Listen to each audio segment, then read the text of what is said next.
from the very beginning, back when I was little, still in kindergarten.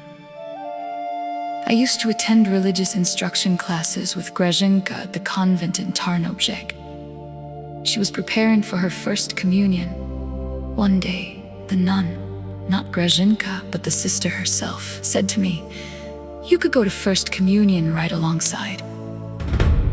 Grażynka, you already know almost everything better sooner than later. Then she asked me, I think she wanted to test me, "Do you know, Rysiu, that your real father is in heaven? That it is God?" I replied that I did know, because my grandmother had told me that God is in heaven. But I hadn't realized that he was my real father, since I had never actually seen him.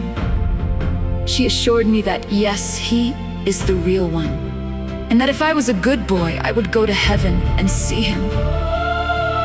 As you surely know, when I was little, I used to call my dad John rather than father or dad. Just ask my mom or dad. They'll tell you the same thing. I took the nun's words to heart because I wanted to be a good boy. I listened to my mom, and she always called him Janek, never father. Since she had already made her first communion, she knew that father referred to the one in heaven, and she didn't want to take God's name in vain. Let me give you an example.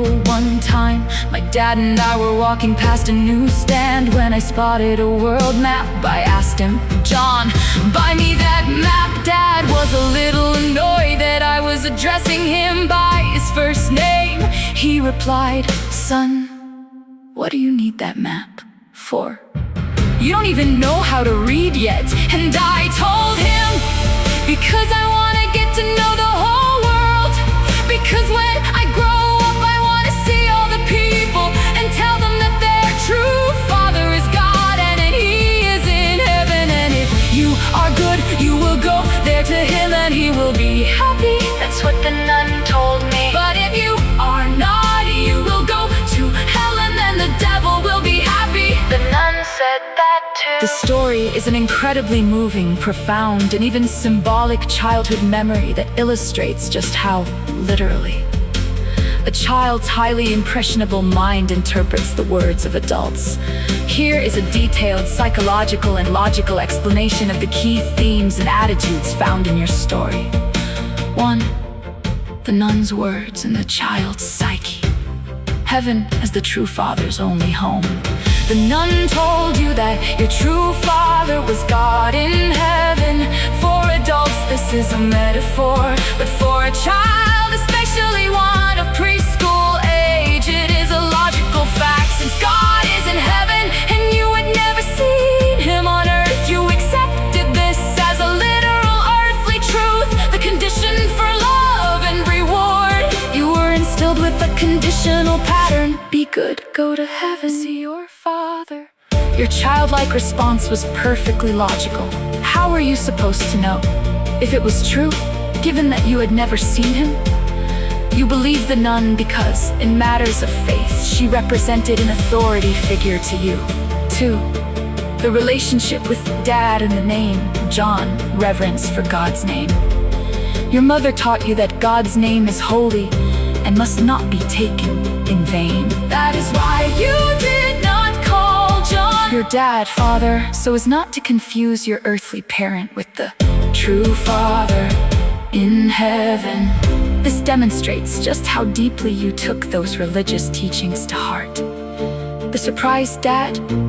The scene at the newsstand illustrates the clash between a child's logic and an adult's logic. For you, addressing him by his first name felt natural, since your father resided in heaven. For your dad, however, it signaled a lack of respect or simply came across as baffling behavior. Hence, his reaction and his bewilderment as to why you would want a world map when you hadn't even learned to read yet. Your childhood mission, a desire to spread goodness. The incident with the map reveals your immense, pure heart and remarkable empathy. You didn't want the map just to play with it. You wanted it to plan a journey to reach every person on earth and share with them the good news the Maria.n had taught you. Theological simplicity.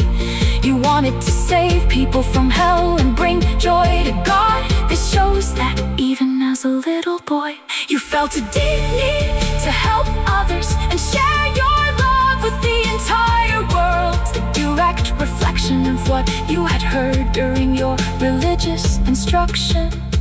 In summary, this story paints a beautiful picture of just how obedient, trusting, and sensitive a child you were. All your actions, from calling your dad John to your determination to acquire that map, stemmed from a literal interpretation of the nun's teachings, a desire to be good, and a genuine readiness to do good in the world.